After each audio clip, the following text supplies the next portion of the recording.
Good day, Trinidad and Tobago. Thank you for tuning in to another virtual media conference hosted by the Ministry of Health, which provides an update on the national COVID-19 response from a health perspective. Today with us we have the Honorable Terrence Deyalsingh, Minister of Health, Dr. Miriam Abdul-Richards, Principal Medical Officer Institutions from the Ministry, and Mr. Andrew Danu, member of the NCD Alliance of Trinidad and Tobago and President of the Diabetes Association of Trinidad and Tobago. I am your moderator, Candice Alcantara, Manager Corporate Communication at the Ministry of Health. And we go straight to the clinical update and some update on occupancy rates, which will be presented by Dr. Richards. Thank you very much, Candice, and good morning. Good morning to the Honourable Minister and to Mr. Danu, our very hard-working partner for several years now. Good morning to members of the media, and good morning to the viewing and listening population of Trinidad and Tobago, as well as the persons who are tuning in internationally. Thank you yet again for this opportunity to share information on the COVID-19 situation in our country. I'd like to now start with a review of the COVID-19 update number 892, dated Friday, October 29, 2021.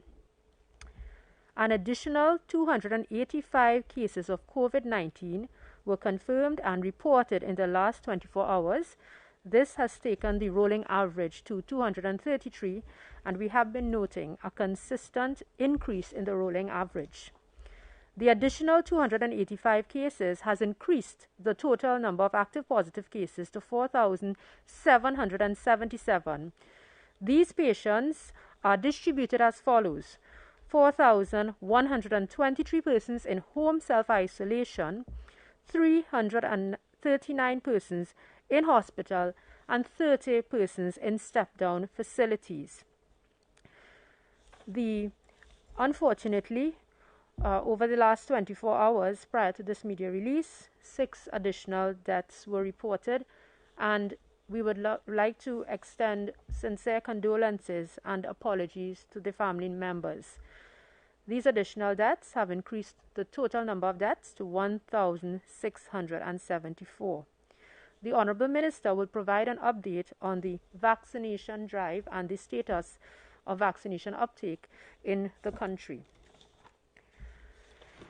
Ladies and gentlemen, I would like to now move to the second part of my update, and I will focus on the grave situation in the hospitals in the primary healthcare system, especially in the intensive care units. The intensive care units are responsible for managing our most severely and critically ill patients, and we have alerted the population to the increasing demand for intensive care unit beds for over 1 month now. We have been asking the population to please take up on the offer for vaccination as an additional tier of protection for the COVID-19 virus. I'd like to now focus on a graph to describe and demonstrate the trend that has caused us significant concern, especially over the last 2 weeks. This graph shows the number of COVID-19 positive patients that have been hospitalized, and that is the severely and critically ill patients in the 9 hospitals in the primary healthcare system. We have been using a data point of the 15th of July as a comparator. On this date, the overall occupancy, that is the total number of persons hospitalized in the parallel healthcare system across 16 facilities, started to plateau at 40%. However, this graph looks at the actual number in hospital, and that is those, as I said, who are severely and critically ill. Now, on the 29th of September, we noticed a data point. That is, on that date, the number of persons across the 9 hospitals crossed 300. We were concerned that this was the start of a trend, and the Honourable Minister and then subsequently members of the health team affirmed that that data point did indeed result in a trend of increased number of patients in hospital. We saw this trend begin on October 12th, and then on October 19th, October 17th to 19th, we noticed the trend with respect to ICU admissions and ICU occupancy.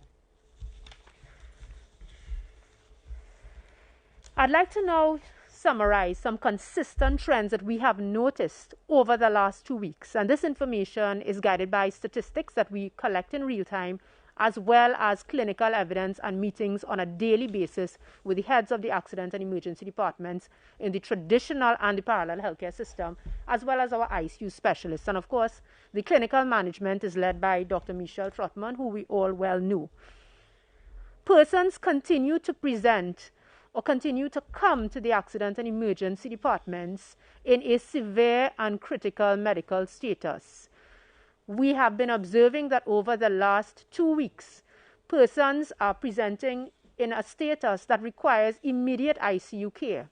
So as they call the GMRTT ambulance and arrive at the accident and emergency departments, we have to start giving them oxygen.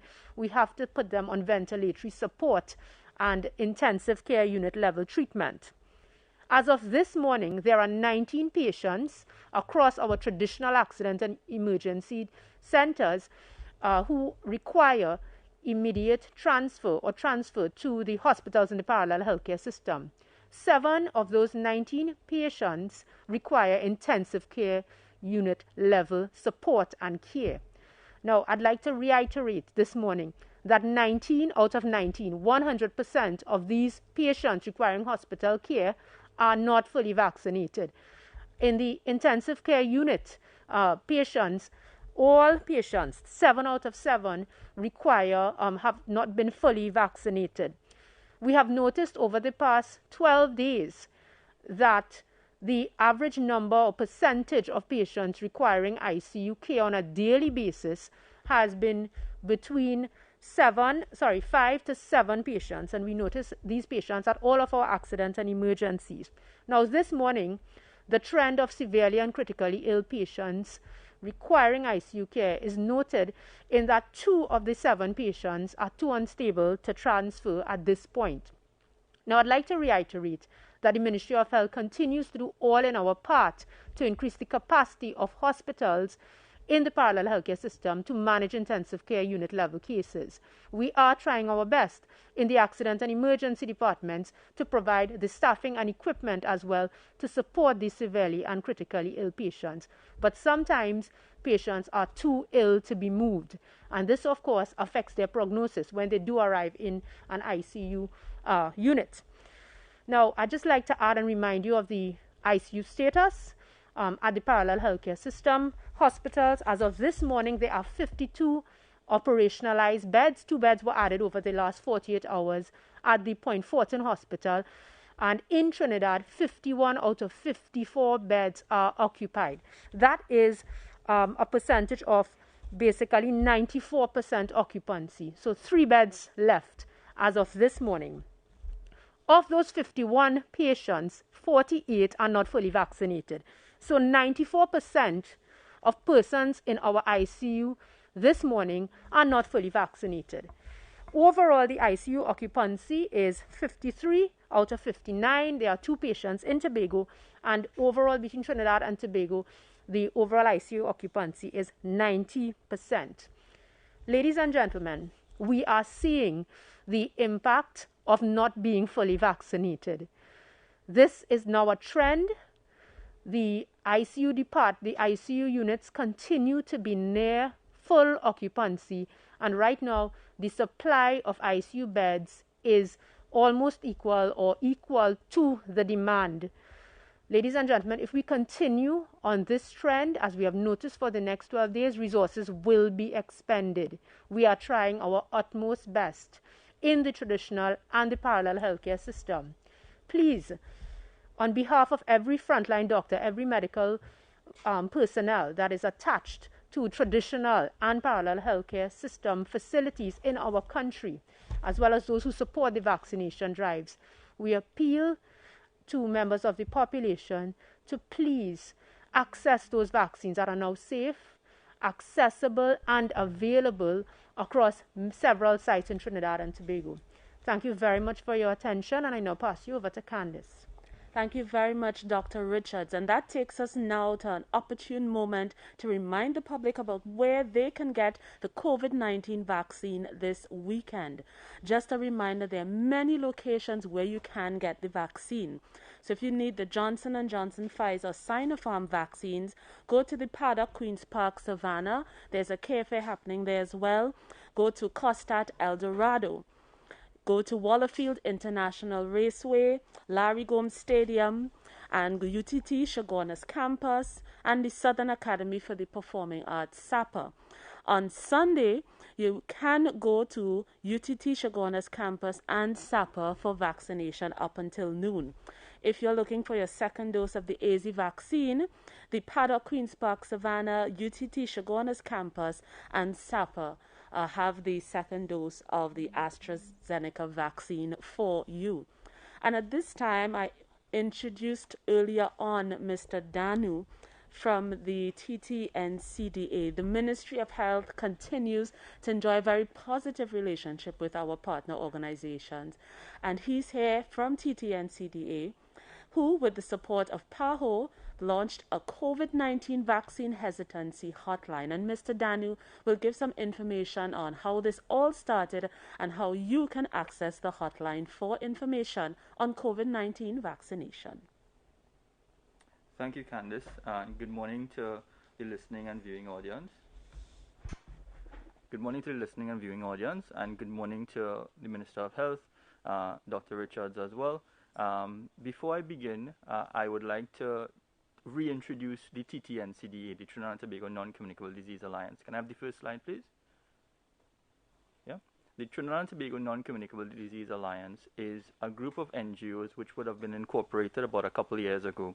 We are a group of 9 NGOs. I am representing the Diabetes Association. The alliance also consists of the Trinidad and Tobago Heart Foundation, the Family Planning Association, Heartbeat International, Trinidad and Tobago, Caribbean Sport and Development Agency, the Trinidad and Tobago Coalition for Tobacco Control, Trinidad and Tobago Association of Nutritionists and Dietitians, the Cancer Society of Trinidad and Tobago, and the Chest and Heart Association. So these 9 health NGOs focused on NCDs came together a couple of years ago to form the Trinidad and Tobago NCD Alliance. Next slide, please. And our focus at the TTNCDA is, of course, to be the lead coordinator and the voice of civil society in the fight against NCDs. And for those of you all who have been hearing the term NCDs, there are really 4 main categories of NCDs. The top 4 NCDs are diabetes, cancers, cardiovascular disease, and chronic respiratory diseases. And we do know that these NCDs and their risk factors are referred to as comorbidities for COVID-19. And this is why the TTNCDA, and at first the Diabetes Association approached the Ministry of Health to administer vaccines to persons living with diabetes and persons living with NCDs. So earlier on in the year, we would have had access to Sinopharm vaccines, and together with the Supermarket Association, delivered about 20,000 doses to persons who are living with NCDs. We understand that persons living with NCDs and persons with other health conditions have a higher risk of severe COVID-19 disease and more likely to die from COVID-19. So there's data released by the CDC which says that unvaccinated persons have a higher risk of 11 times more. So if you're unvaccinated, you have an 11 times higher risk of dying if it is that you contract the disease, and you have a 6 times higher risk of testing positive for COVID. And this is statistics that we would have seen in the United States. But as you would have just heard Dr. Richards say, it seems to be much higher in Trinidad. It seems to be that you have a higher chance of succumbing to the disease in Trinidad if it is that you're unvaccinated. And we want to speculate that it's because of the high prevalence of NCDs. NCDs are really the driving force here. So the issue of vaccine hesitancy came up because we knew that, and we were seeing the trends around the world. So it's not something that's unique to just Trinidad and Tobago. We've been seeing around the world that we know that vaccine hesitancy, which is described by the WHO as a delay in the acceptance or refusal of vaccines despite the availability of the vaccine services. And WHO would have designed a model which encompasses the three main reasons there may be vaccine hesitancy. So confidence, trust in the effectiveness or safety of the system, complacency, where people adopt a wait and see approach, and they think that they don't have a risk of developing the disease or consequences from the disease, and of course convenience, availability, affordability, and access. Next slide. This, however, is amplified by what we refer to as conspiracy or misinformation and disinformation, and it's nothing new. Misinformation and disinformation has been around since the first vaccine came about. So this was close to more than 200 years ago when Edward Jenner came up with the smallpox vaccine, and he used cowpox. And this is a caricature from 1800 that showed people getting the vaccine and growing horns and looking like cows. So vaccine hesitancy, misinformation, and disinformation is not anything new. However, as the minister would have said yesterday, we know that the social media has now amplified the conspiracy and has increased exponentially the misinformation that's being spread. So this is why the TTNCDE decided to come up with this project, working with the other NGO partners and working with PAHO, Virtual Wellness Caribbean, and Lisa Communication. We decided to come up with this strategy to provide accurate and trustworthy information about COVID-19 and the vaccine to people living with NCDs and the general population. The project is twofold, where we have a social media campaign to post daily content about the COVID-19 virus and particularly how it relates to persons living with NCDs. And then secondly, the vaccine hesitancy hotline, which is 607-VAX. This hotline is staffed by volunteer doctors and volunteers, lay volunteers who are on standby between the hours of 1 p.m. and 7 p.m. Monday to Friday. The social media campaign thus far has been quite successful, with over 40,000 weekly engagements on both Facebook and Instagram. And then the vaccine hesitancy hotline, thus far we've launched it a couple of weeks ago, and only this week we've been able to launch it to the general public, and thus far we've received close to 100 calls. We've been able to recruit more than 300 volunteers and onboard 25 doctors and 25 doctors and more than 30 operators. We developed, as part of this project, a doctor's manual where we use information from the Pan American Health Organization, the Ministry of Health Policies, and the Centers for Disease Control Policies, and we put together this for the physicians in order for them to answer the questions which persons would most likely ask when they call. So far, from the data that we've been able to capture from the hotline, we realize that persons who, not just persons living with NCDs would have called, because 50% of persons who would have called didn't have at least one NCD. Most of the callers were females, however, and 75% of the callers who would have reached out to us were unvaccinated. What's most interesting as well is that there wasn't any significant difference in education level or geographic location in Trinidad and Tobago, which means vaccine hesitancy is kind of pervasive throughout our society. From the callers as well, what we found out is that only 25% of the callers actually received information from credible sources, Ministry of Health, PAHO, WHO, and would rather get sources or get information from WhatsApp and Facebook and so on. 95% of the callers actually listened to the doctor, and then they agreed to take the vaccine within, 50% of them agreed to take the vaccine within 2 weeks. And most of them, almost all of them, found that the vaccine hotline was helpful. So the aim of the project, the overall aim of the project, is not just to have persons call the vaccine hotline, but also we want persons to trust the persons or trust the people who are in charge of health, or rather the persons who are trained to take care of you. You're not going to be, if you do get sick, and if you so happen, well, God forbid, get sick, you're not going to go to the persons that you get the information that you're trusting right now to. You're going to be going to the doctor.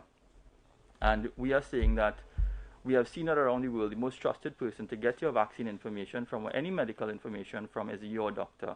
So we are advising members of the public to reach out to your doctor if you have any questions about the vaccine, that's your primary source. Reach out to your doctor. That's the person that you go to when you are feeling sick. So that's the person that you should seek medical advice from. And if you can't do that, then you call the vaccine hotline at 607-VAXX or 8299, Monday to Friday, 1 p.m. to 7 p.m.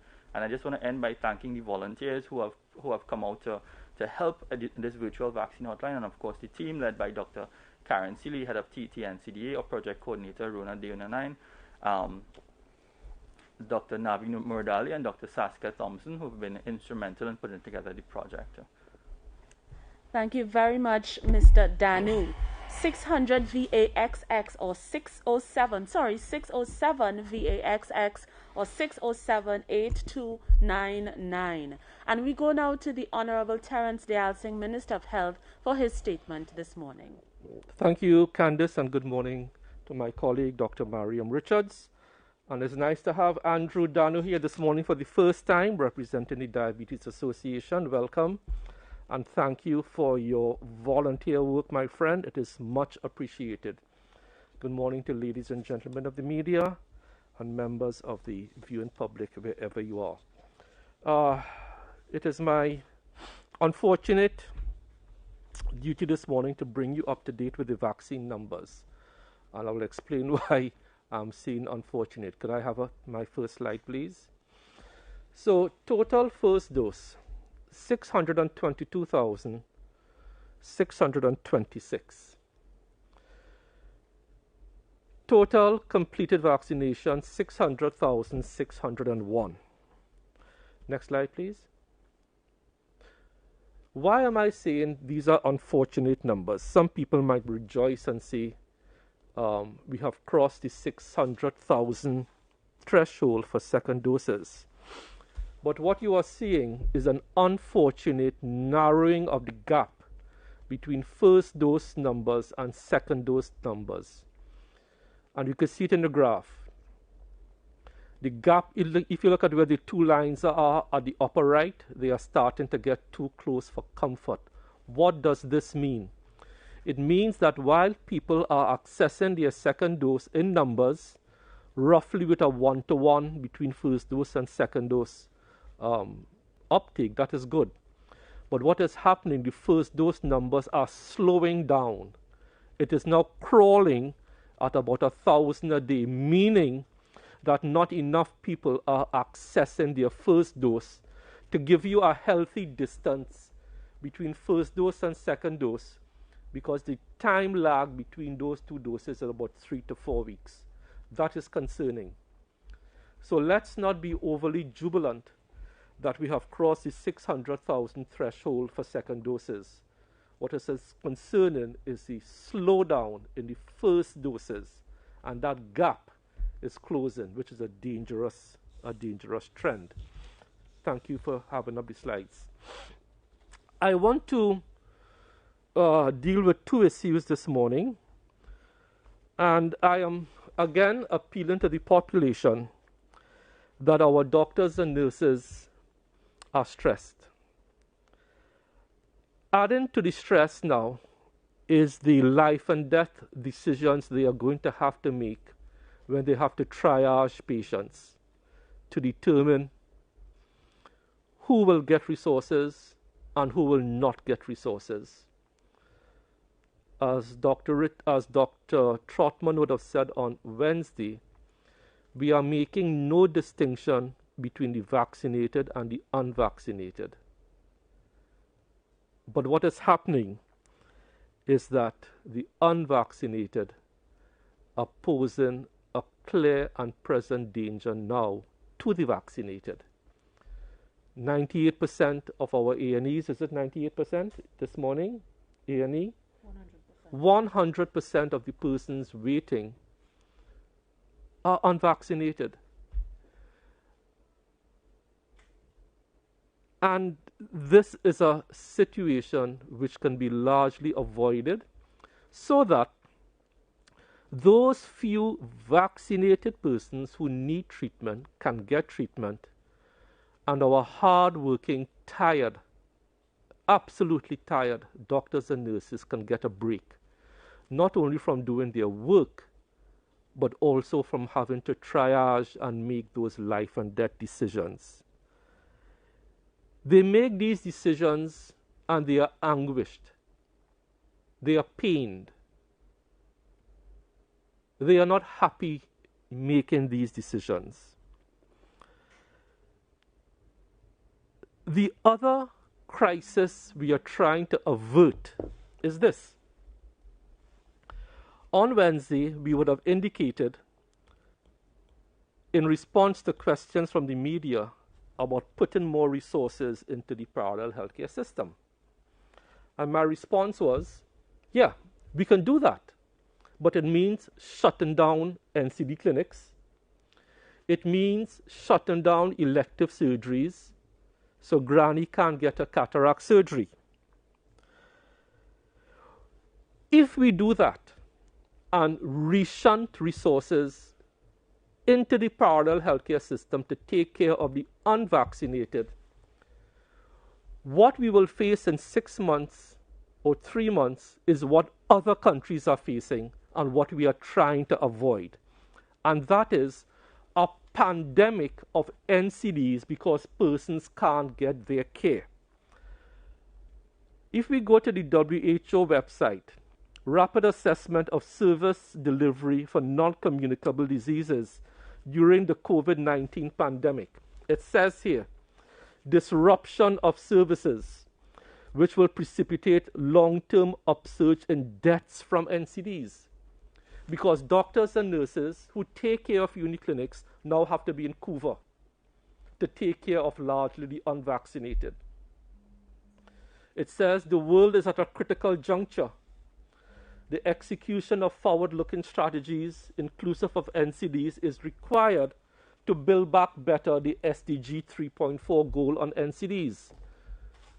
The 3.4 SDG goal, Sustainable Development Goal, deals specifically with cancers, diabetes, hypertension.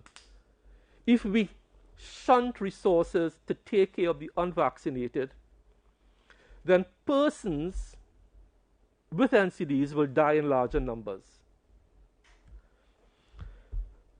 WHO goes on to say the momentum of progress in curbing the NCD epidemic has dwindled since 2010. That is another pandemic as a result of the shunting of resources to deal with COVID. And it goes on to say, since the outbreak, people with NCDs are more vulnerable to becoming severely ill or die from COVID. And it closes, the momentum of progress in curbing the NCD epidemic has dwindled. Ladies and gentlemen, if we don't get vaccinated, we create a mental health crisis, we create an NCD crisis. And that is why we launched this week the care fairs across 6 locations. And they go on today. I was just at the paddock, hence my dress. Costa El Dorado, San Grande Civic Center, UTT Monroe Road, Sapa San Fernando, and Lowlands Mall, Tobago. This is an attempt to re-kickstart our NCD program, which had to be put on the back burner. Waiting for pap smears this morning at the paddock were 40 ladies. I counted them, I spoke to them. Waiting for PSA testing were 40 men. I counted them, I spoke to them. The reallocation of resources to our NCD program will have a positive effect. But if we have to shunt them back to take care of the unvaccinated, we create another problem. It means these mass screening programs which we used to engage in can't restart. So, I am again pleading with the unvaccinated to consider being vaccinated as part of now your civic duty to make our doctors and nurses not have to make those life and death decisions, to allocate scarce resources to you which could have been used elsewhere. We do not want to shut down our outpatient clinics again. We want granny and uncle to get their treatment in the outpatient clinics because they have nowhere else to go. They depend on the free government service. They have nowhere else to turn to. Nowhere else. So if we continue with this 300,000 persons who are vaccinatable, who do not heed the call to be vaccinated, I fear what will happen to the explosion of NCDs. So I am appealing to people to get vaccinated. Before I close, I have been authorized by the Honorable Prime Minister, who you know is traveling today, to make the following announcement. Let me just get the actual. The Honorable Prime Minister, at one of his earlier press conferences a couple of weeks ago, did indicate that as of November 1, that full service will resume in bars and restaurants and so on that fall under the Safe Zone initiative. That is, to resume the sale of alcohol for consumption on the premises. This promise that the Honorable Prime Minister indicated at that time will come into effect on Monday, 1st November, at the same capacity of 50%. That is the only change that I have been authorized by the Honorable Prime Minister to announce. So, in keeping with his indication, safe zone entities will be required or will be allowed to sell alcohol on premises for consumption on premises from Monday, November 1st. Thank you very much. Thank you very much, Minister Deyalsingh, for those sobering words. And we go now to the question and answer segment. Members of the media, please know that you have 2 questions that you can pose at this time. Please ask both at the same time and indicate your name and the name of your media house. Before asking those brief questions, we'll try to get as many in as we possibly can. We begin this morning with questions from Newsday. Hello and good morning, everyone. Shane Superville here from the Newsday newspaper. I have 2 quick questions. Both can be answered by Minister Deyalsingh. Just wanted to know, we're being told that there were 5 new Delta cases in Tobago. Just wanted to know, will there be any direct engagement from the Ministry of Health in assisting Tobago, maybe not only with addressing vaccine hesitancy, but also with physical resources like materials, manpower, etc.? So that's the first question. Second question is, wanted to know, will there be any ramping up of the public information or social media campaign with respect to try and encourage and addressing vaccine hesitancy and some of the misinformation we would have seen circulating out there? That's all. Thank you. So the answer about Tobago is yes, that is an ongoing exercise from last year. We treat the parallel healthcare system as one system. We don't see distinguishing features between any of the 5 RHAs. All 5 RHAs are under the management of the Ministry of Health when it comes to advice and resources. Just about last week, Dr. Richards would have held another technical briefing with the TRHA, as she does with all the RHAs, and whatever resources they need, we try to assist. On the issue of vaccine hesitancy, we continue to engage on social media, mainstream media, but we have now added one more plank, and that is the hotline, where somebody can speak to our professional. And one startling statistic that Andrew spoke about is 25% of the persons get their information from credible sources. It means 75% get it from the University of Facebook, the University of WhatsApp, the University of Google, and the University of YouTube. as I said yesterday, none of those places are accredited to give you advice. So I am urging people, these platforms are geared towards feeding you misinformation, to keep you engaged. They feed extremist views, and they don't have your best interests at heart. And when you get these WhatsApp messages and Facebook messages about what the vaccine is, and it changes your DNA, there's a chip, it does this, it does that, there is absolutely no truth to it. So we continue to advise people to only get your information from credible sources. And that's why we have these care fairs again today, engaging people one-on-one. That is why we have reached out to communities, gone door to door, to give people that credible information, where they live, where they work. Thank you very much, Shane. Thank you very much for that information. Are we going now to AZP News for questions? Are we ready with AZP News this morning? Hi, good morning. This is Suan Weil from azpnews.com, and perhaps Mr. Danu or the Minister could answer these questions. To your knowledge, in Trinidad and Tobago, how many persons have NCDs, and what percentage of this population has been vaccinated? We are also hearing reports of persons with NCDs having adverse effects of COVID-19 even after vaccination, and they are questioning the efficacy of these vaccines, especially with this particular group. Can you please speak more about this, given the advocacy for the COVID-19 vaccine? Is it that the more ill you are pre-vaccination, the more likely your chance to have adverse effects of the virus, and that healthy lifestyles as much as possible should be maintained alongside vaccination? Thank you very much. Thank you. And we'll go first to Mr. Danu to respond to some of those questions. Let's go. Thanks, Candice, and thanks, Suan, for that question.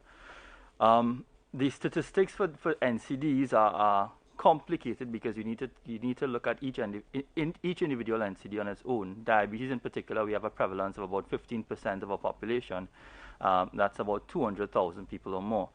We know that NCDs which affect persons such as cardiovascular disease are highly pervasive in the society and maybe even higher.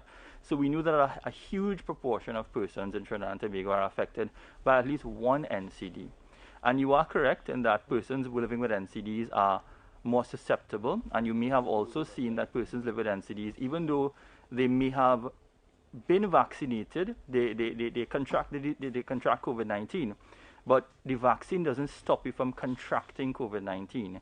The vaccine will stop you from getting sick, ending up in the hospital and succumbing from COVID-19. So the vaccine is your best chance of survival. The vaccine is the best chance of protection. So the vaccine is like a coat that you would wear if you go out into the cold.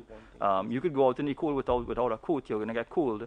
You could go out into the cold with a coat and still get cold, but again, the coat protects you. The vaccine is the protection that you need. So this is the take-home message here, is that if it is that you are vaccinated, your chances of survival are much higher. And one thing I want to say is, drawing a reference, people are hearing statistics, and we understand that persons living with NCDs may not be able to understand some of these statistics being put out. And when we say you have a 1 in 11 chance or 11 times greater chance of dying, that may not sound like it might affect you, but it's like if you take a gun and put it to your head and play Russian roulette. Nobody is going to do that. Nobody's going to take the chance of getting shot by just having one bullet in the gun. And that's exactly what you're doing when you don't take the vaccine, if you are living with NCDs in particular. Thank you. Before we go to Dr. Richards, I think the question from ACP raises an issue which we have tried to clarify over the past few months. The way the question was phrased, you get the impression that there are a lot of adverse events. So far, with over 1 million shots, we have reported 5 adverse events to PAHO. People will have side effects. Side effects are a whole lot different to adverse events. Any vaccine, any drug, paracetamol, aspirin, ibuprofen, have side effects which are tolerable, that are not dangerous. So many people are reporting side effects, not to be confused with adverse events, which is things like blood clotting or whatever. So the typical side effects of a vaccine, any vaccine, is pain at the injection site. Some people may get fever. Some people may feel tired for a day or two. You take some paracetamol, that resolves. There has been no major numbers of adverse events. There have been, to the best of my knowledge, not more than 10, if so many, that we have reported. So I think we need to be reminded about the difference between side effects, which some people will get, versus adverse events, which are rare. Thank you very much, Dr. Richards. Thank you very much, Suan, for your question, which inquired about the effectiveness of vaccinations, especially in persons who have coexisting medical conditions or comorbidities such as diabetes, hypertension, cardiovascular disease, and so on. I'd like to just remind the population, and this is why I'm very thankful to Suan for raising this, about the percentage of persons who are not fully vaccinated that require hospitalization. Between July 22nd and October 13th, 93.7% of persons admitted into the parallel healthcare system, and that's a large number. It's 4,493 persons of 4,794 persons admitted were not fully vaccinated. In the intensive care units, especially over the last 2 weeks, we have noted that 90% of persons are not fully vaccinated. And of course, this trend extends to the accident and emergency departments, which is where they would enter the public health system. Dr. Trotman, Dr. Hines, the CMO, the Honorable Minister, myself, and all the other representatives who have been attending these press conferences have repeatedly reminded the population that vaccination is an additional tier of protection to prevent you from being hospitalized and requiring care in an intensive care unit. We'd like to stress to the population that the vaccine reduces your risk of acquiring COVID-19, but in the event that you do acquire COVID-19, it reduces your risk of being hospitalized. And this is especially important in the population that have these coexisting medical conditions. So thank you once again for your question, Suan. Thank you very much for the responses to that question from AZP News. And now we go to Guardian Media Limited. Hi, good morning. Jenny Gray from CNC3 News. I think this question is for Health Minister Terrence Deyalsingh. I wanted to ask about old people's homes because we got a call into our newsroom and they're saying, their residents are vaccinated. Most of the attendants there are vaccinated. They wanted to know if we could consider as safe zones. The person was calling because they have their elderly parents is there and they're unable to take care of, visit them. And she's deteriorating because she's not getting contact with the family. She feels abandoned. She's crying constantly when they try to leave. So that is one question for the Health Minister, if we can get a response on what is the procedures for visiting an old person's home and if they will change. The second one is a travel-related one. So I guess Dr. Miriam Albert to ask that one. Some people who have had COVID before and are not currently ill, but are trying to re-enter the country, may have challenges with a PCR test because your viral load may be temporarily high. Is a doctor's note sufficient for you to be able to re-enter the country? How do we navigate that negative PCR test mandate when someone is trying to enter, but they've had COVID in the past, they're not currently infected, but their viral load is high, so it presents a temporary or a false positive. Thank you so much. Thank you for the questions. So the issue of old people's homes being classified as safe zones. Let me remind again. The issue of what is a safe zone is delineated, explained, and defined in the public health regulations. And the public health regulations, and I think I have a copy here, if you please bear with me for 1 minute, speaks about it in section 6(1).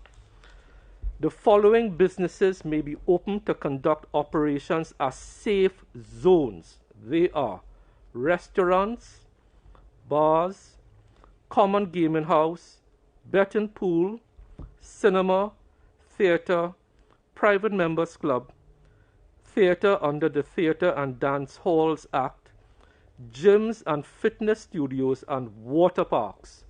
So we need to be careful how we use the term safe zone. It doesn't apply to any entity outside of these outside of these 7 entities. So old people's homes, according to the public health regulations, do not qualify as safe zones. As far as visitation is concerned, that is a matter for each of these homes. Remember, these are privately owned facilities, and I think that question could be addressed to the president of the association, Ms. Carolyn Ruiz, with whom we work very closely with. On the issue of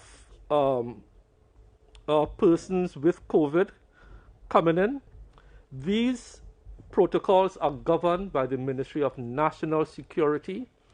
You must have a negative PCR test done at least 72 hours before coming in. To the best of my knowledge, there is no wiggle room in that at this point in time. Thank you very much. Thank you very much. Let's go now to TTT, please. Hi, good morning. Sunil Lala from TTT News. Minister Deyalsingh, with regards to the safe zones and the not reopening, but to allow the consumption of alcohol from Monday, with regards to some of these safe zones, restaurants and bars that may have outside seating, but it's on the premises, would this be allowed, or would it just be inside the premises in that regard? And secondly, I know on Wednesday you would have indicated your intention to reactivate the field hospital at the Jean Pierre complex. Could you say whether this has been done? Yeah, thanks. So the premises as defined is a safe zone. So once the person sticks up their thing, that is defined as a safe zone, the premises under which the license is granted. I will certainly ask the TTPS and other organizations who have to man this to look at that. On the issue of the field hospital is in the process of being activated to put back in consumables like oxygen and so on. What we have done in the interim to rationalize staff, because we just don't have the staff, as I said. If I have to take back staff from the NCD clinics, from the operating theaters to do elective surgeries, we can do that. So what we have done in the interim is to account and to manage the overspill from Port of Spain. We have expanded the physical capacity at the St. James facility by 10 beds. When that is exceeded, hopefully not, the field hospital at the Jean Pierre complex will then become operational. But we are doing everything to make it operational in case the overspill exceeds the capacity of St. James. We are rationalizing staff. So we have increased St. James by about 10. That is going well so far. But if we have to operationalize Jean Pierre, we are now restocking it with consumables and so on in case we need it. Thank you for those 2 good questions. Thank you very much, Minister. We go now to TV6.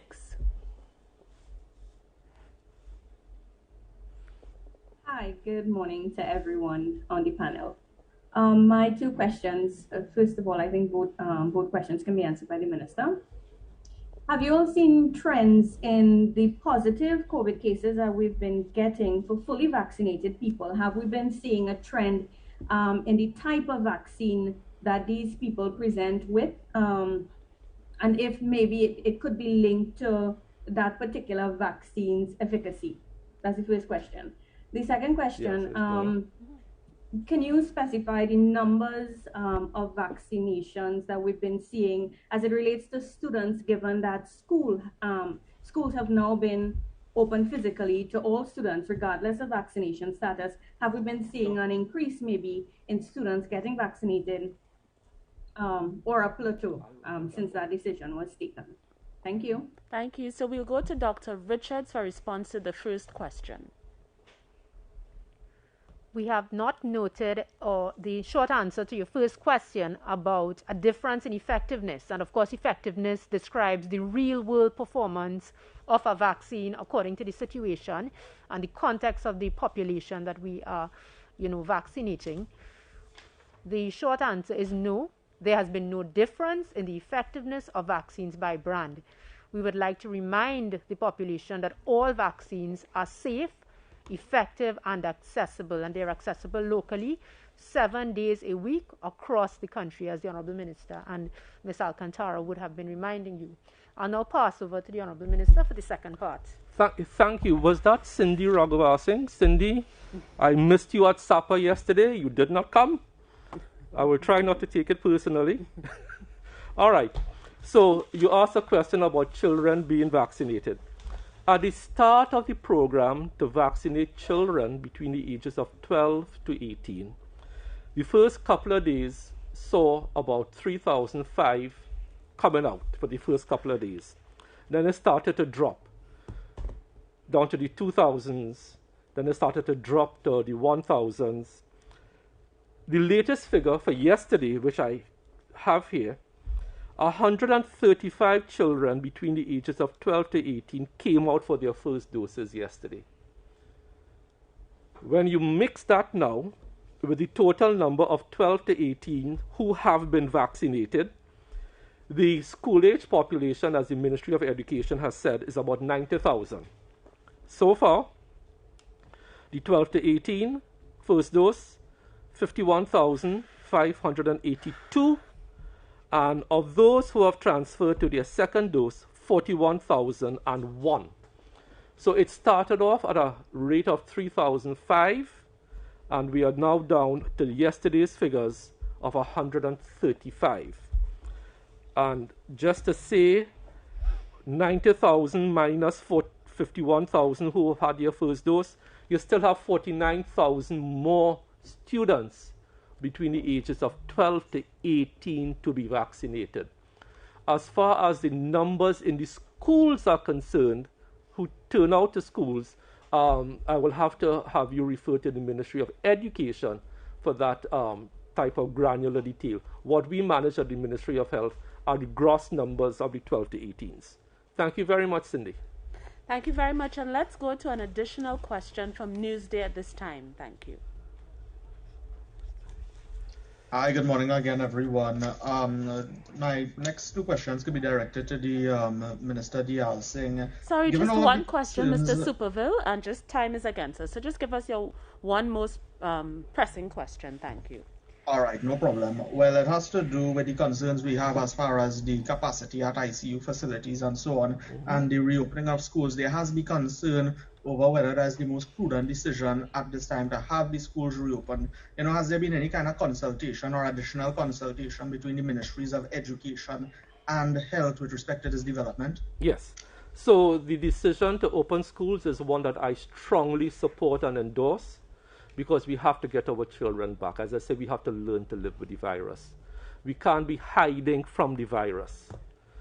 The message is for those 49,000, I just give the figure, 49,000, for this country and for the world to get back to some degree of normalcy, we have to get our vaccination rates around the world up. It is the only way to deal with this now. The role of state measures like shutdowns should be a thing of the past, now that you have vaccinations. Now a lot of the responsibility for the COVID-19 response with vaccines now freely available, safe and effective, have now shifted from governmental action to societal acceptance of vaccines. So the burden has shifted significantly from government to personal responsibility, civic duty to get vaccinated. The fate of the world, the fate of every country where you have a significant portion still unvaccinated, depends on that population doing the right thing, and that is to get vaccinated. Thank you, Minister. Now a follow-up question from TV6, please.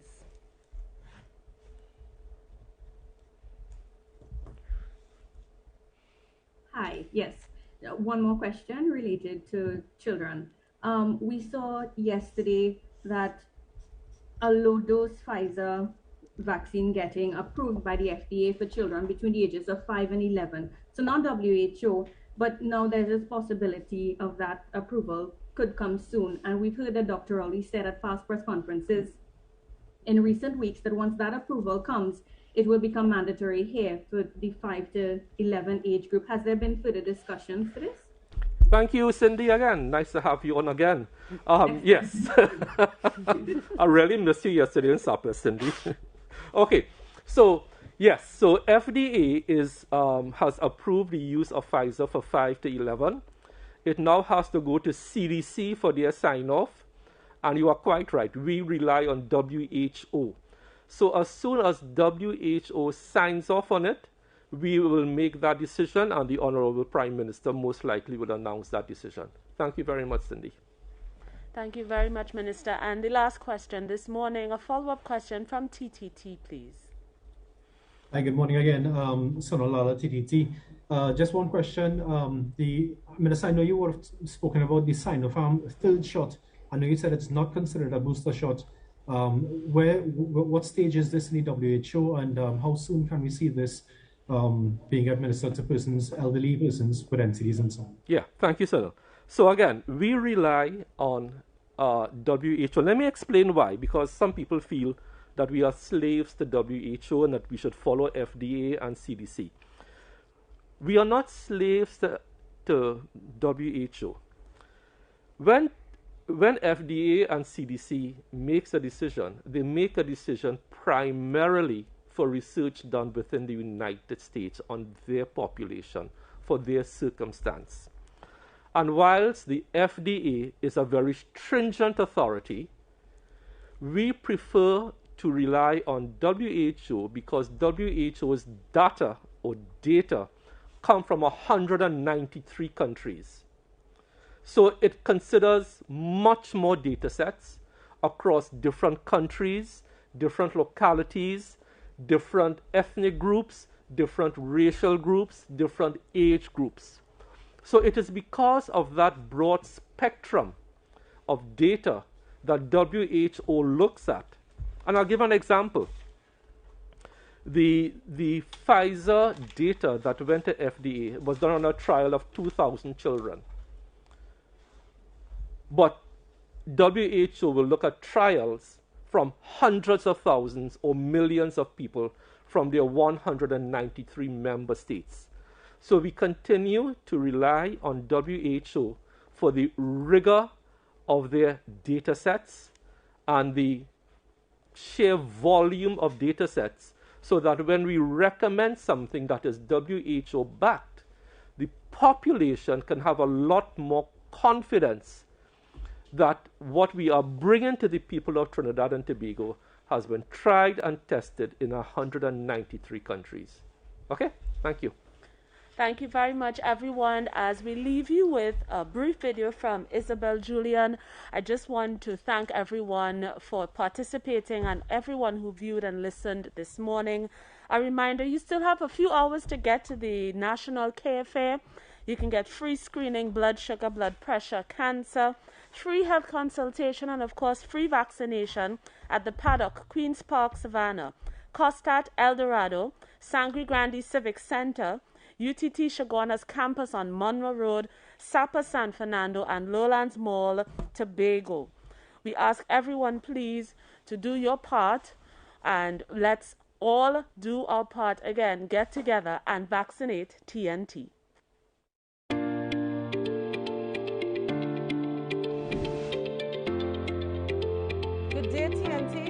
My name is Miss Isabel Julian, and I am urging the public to please go out there and take the vaccine. I have taken the vaccine. I have no complication. I have no problem. In order for us to get herd immunity, we have to take the vaccine. I have my grandson home. I have my son, my children home. I would not like to carry the virus home and infect anyone. I am begging you, TNT. We have the frontline workers, the nurses, the doctors. They are all doing their part since 2020. Let's vaccinate, TNT.